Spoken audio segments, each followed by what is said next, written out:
Avatar Frontiers of Pandora recently had a pretty big update that added a third-person camera mode to the game and gave me the perfect excuse to give it a try. While it may not seem like a big deal, I just tend to enjoy third-person games more than first-person, and this was one of the reasons I had not yet played it. I wanted to find a game that I could platinum without too much difficulty and would keep me busy to begin 2026 before some of the big releases started coming out. After going through my library of games, Avatar caught my eye from when I bought it last year during one of the Black Friday sales. I took a quick look at PSN Profiles to see what kind of a commitment I needed for this game and if there was anything I needed to keep an eye out for. I was happy to see there were no missable trophies and that it seemed like your standard Ubisoft game. Just play the game, clear the map, and pick up collectibles. I will tell you right now, this game took me nowhere near 50 hours to platinum like it says in this guide. I was right around the 35-hour mark when I finished. Overall, I really enjoyed this game and the journey to the platinum. The world of Pandora is stunning, and this game did a great job of recreating it from the movies. I had not seen an Avatar movie since the original was released in theaters, and starting the game gave me the itch to go back and watch it. During that rewatch, I was surprised at how many areas and other things I recognized from having spent time in this game. The map is huge, almost too huge to be totally honest, but you get your Ikron flying mount pretty early on in the story, which makes traversing each area much easier.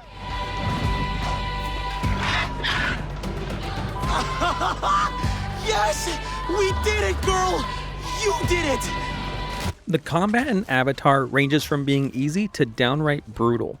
The game does not have a traditional leveling system. Your character levels up as you equip improved gear, which I didn't find too difficult to maintain. But even when you are the proper level, it's amazing how quickly your health bar will melt away if you aren't careful.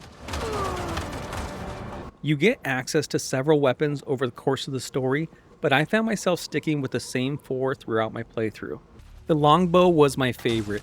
It felt the most appropriate given the setting of the game, but it was also so satisfying one-shotting some of the larger enemies with a well-placed arrow. When I'd get surrounded, I would switch to the RDA weapons like the assault rifle or shotgun and just start blasting.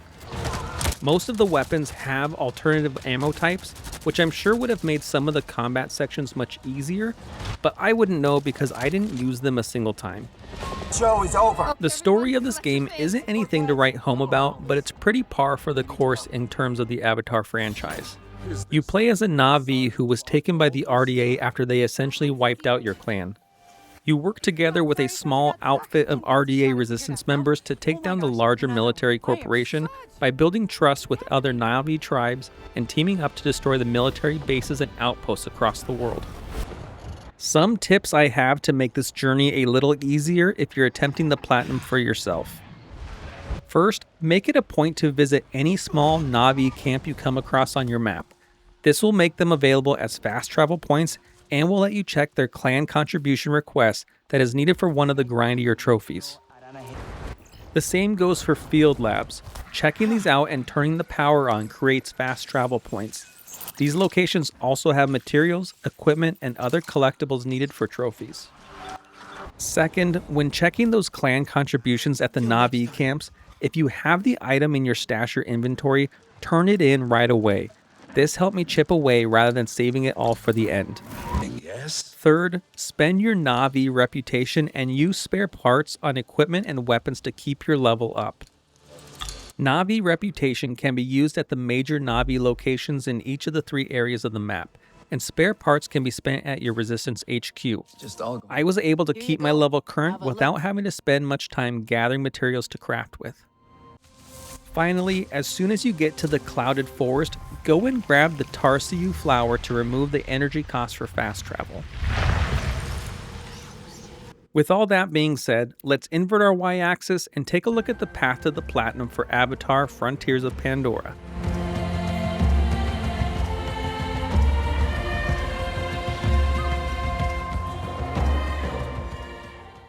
I first want to point out that there are 6 trophies tied directly to the completion of main story missions. I wanted to highlight those trophies first to get them out of the way, as I don't intend on going through the story beat by beat in this video.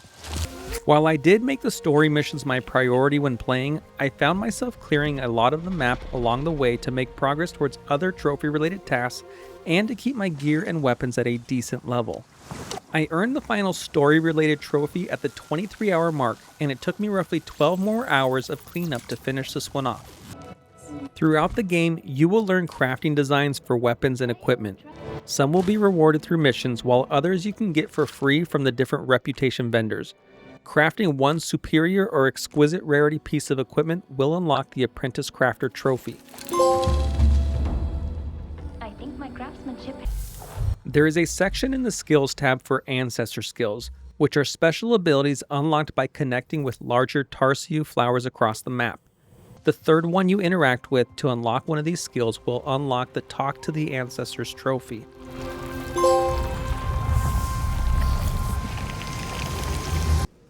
In addition to those Ancestor skills are 5 separate skill trees. Unlocking at least 3 skills in each tree gives you the Becoming Navi trophy.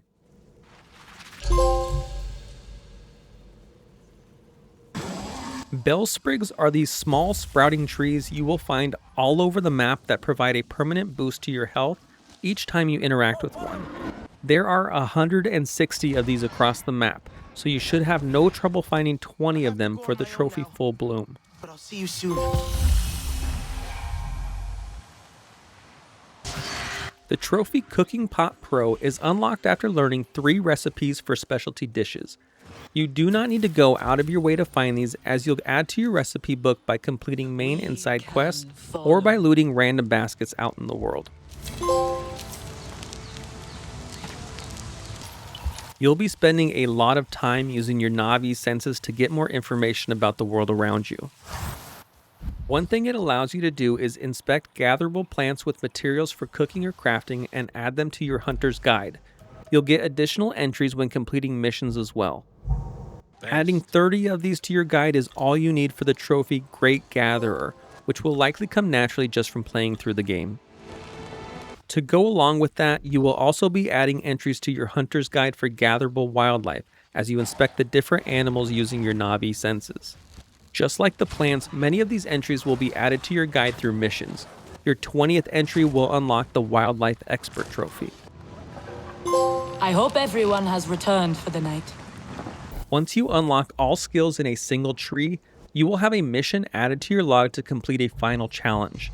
Finishing this challenge will unlock the apex skill of that tree and give you the trophy Peak Performance. I had been focusing on the Rider tree since I spent so much time on my Ekron, which ended up being the only apex skill I unlocked through my playthrough.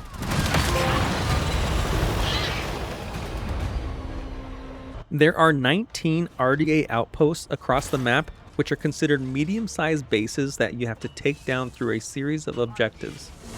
If you are able to complete these without reinforcements being called, you are rewarded with some extra loot. Don't forget to go into the room you're in front of after the cutscene to open all the boxes. You'll also occasionally find some important collectibles like notes or audio logs. Taking down your 5th outpost is needed for the trophy Hit Them Where It Hurts, but don't stop there because all 19 are necessary for the platinum.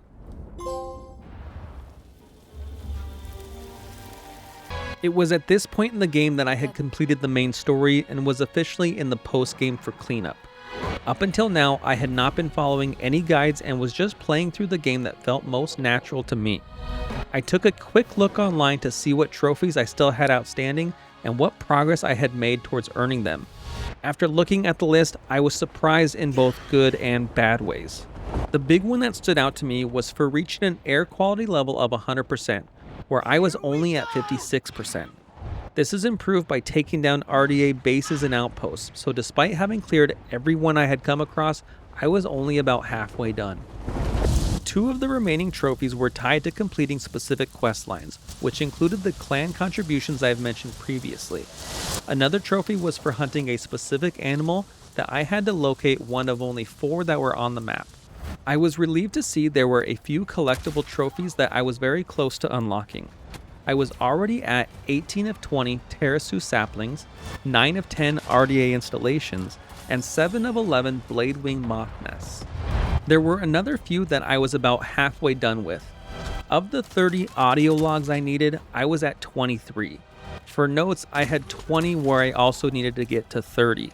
And then for the wind flutes, I had 6 of 13. Some of the collectibles I had made almost no progress towards. For the windswept kites, I only had 2 of the 9. I had also completed just 1 of the 9 recon retrievals. I had only found a quarter of the Sarentu totems and then had only completed 1 of 10 mycelium networks. Finally, there were 2 collectible trophies for comics and dolls that I had no idea what they even were, as I'd made no progress towards these at all. I was surprised that I hadn't stumbled upon even one of them while playing, but after collecting them later, it began to make more sense. I decided I would focus on some of the trophies that were easy to get before putting together a roadmap of visiting and picking up collectibles. Seeing as I was only 1 RDA installation away from a trophy, I decided to knock that out first. The installations are much smaller and easier to complete than the outposts from the last trophy I had received. These should only take a couple of minutes to complete, as there are not too many enemies guarding them and the objectives needed are all right next to each other. There are 35 of these across Pandora. You will need to destroy all of them for the 100% air quality level, but for now I'll take the trophy little by little. There are 51 Tarsiu saplings across the map, but only 20 are needed to earn a trophy. Since I was only 2 away from completing it, I focused on that next. These saplings are great to come across because they reward you with a skill point for interacting with them. After flying and touching a couple, I received the Sprouting Potential trophy.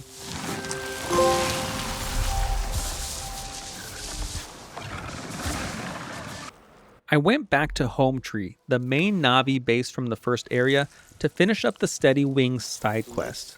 This quest is broken up into 3 parts and I had already completed the first one. While these aren't particularly difficult, they can be very tedious. You have to navigate the forest to lead the Kinglor queen to a new home while managing her stress level. Unfortunately, this queen gets stressed out by almost anything, like running, swimming, combat, or telling it it's time to get a job. After bringing her to her new home for the 3rd time, I unlocked the Kinglor Care trophy.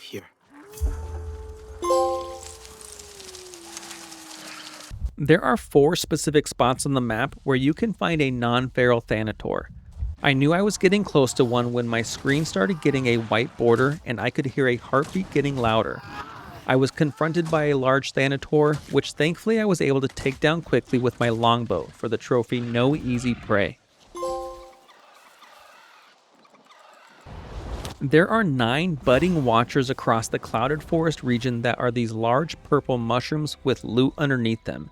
In order to access the loot, you have to follow the smaller mushrooms along a path to a flower that you must interact with. Touching all 4 of these flowers opens up the budding watcher. It's important that you access the loot underneath each one so that you actually get credit for completing it. These budding watchers reset after 24 hours in real time. Since there are only 9 on the map and you need 10 for the trophy, you will have to wait at least a day for them to reset. I was grateful that I had come across one of these earlier in my playthrough and completed it, because now I was able to fly to all 9 of them in a row and take care of the trophy Mushroom Navigator. You will come across notes and audio logs at the Resistance HQ, during missions, at field labs, and at many of the RDA outposts and installations. Collecting 30 of each one rewards you with 2 different trophies. I had cross-checked a list online to see which ones I was still missing, and went and picked those up to unlock Story Guardian for grabbing 30 notes, and a Good Listener for 30 audio logs. Play patterns likely early dominant. Before taking a world tour around Pandora for collectibles, I decided to tackle the air quality. My thought process was that by clearing out all RDA outposts and installations, it would give me more spots to fast travel to, reduce the amount of enemies across the map, and remove pollution from the area so that I could gather materials. This took so long. As a reminder, I was at 56% air quality when I finished the story. There are large bases that increase air quality by 9% when you destroy them. Most of these were done during the main story, but there were a couple more to do. The medium-sized outposts contribute 2%, and the small installations are worth a gentlemanly 1%. Finishing out the last 44% took much longer than I anticipated when you're only chipping away at 1 or 2% at a time. These RDA locations aren't too difficult to find on your map, as you can somewhat see them through the fog, so I would find one on my map, fast travel nearby, and take it down.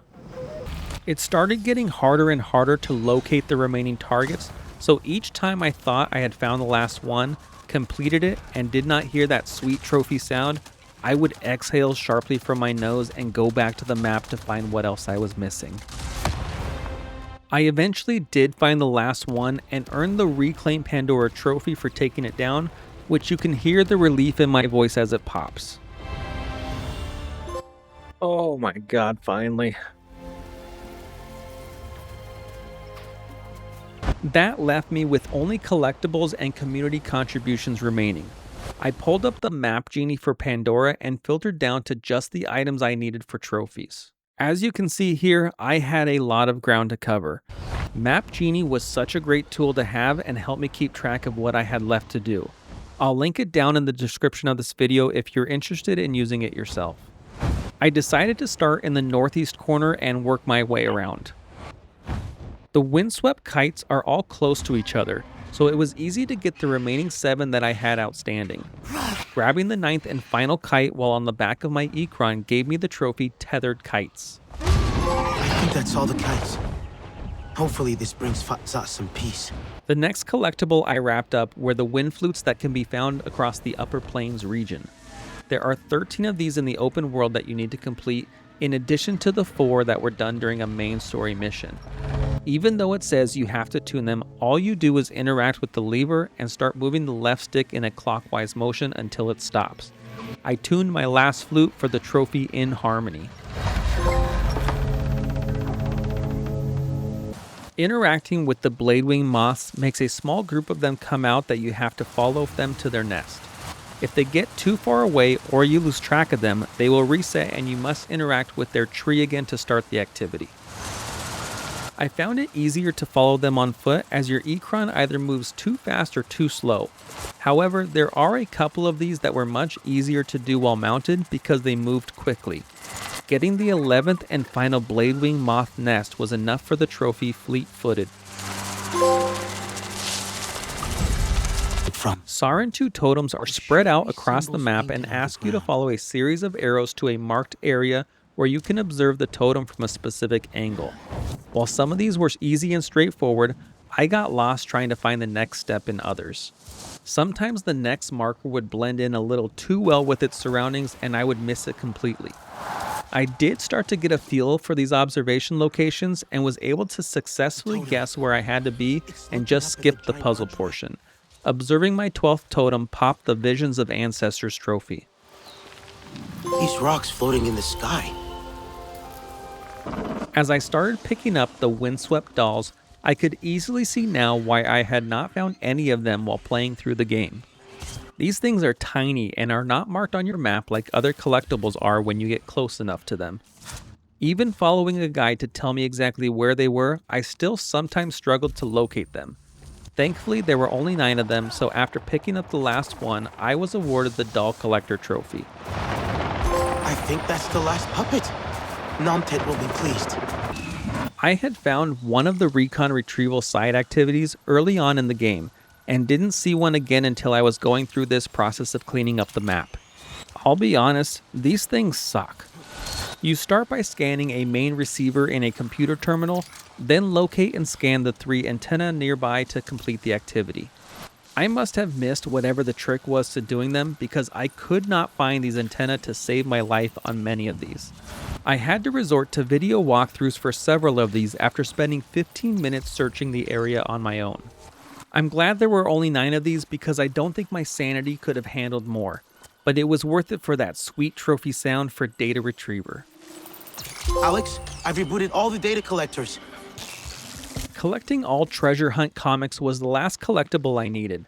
This was another one that I had found exactly none of during my time with the game.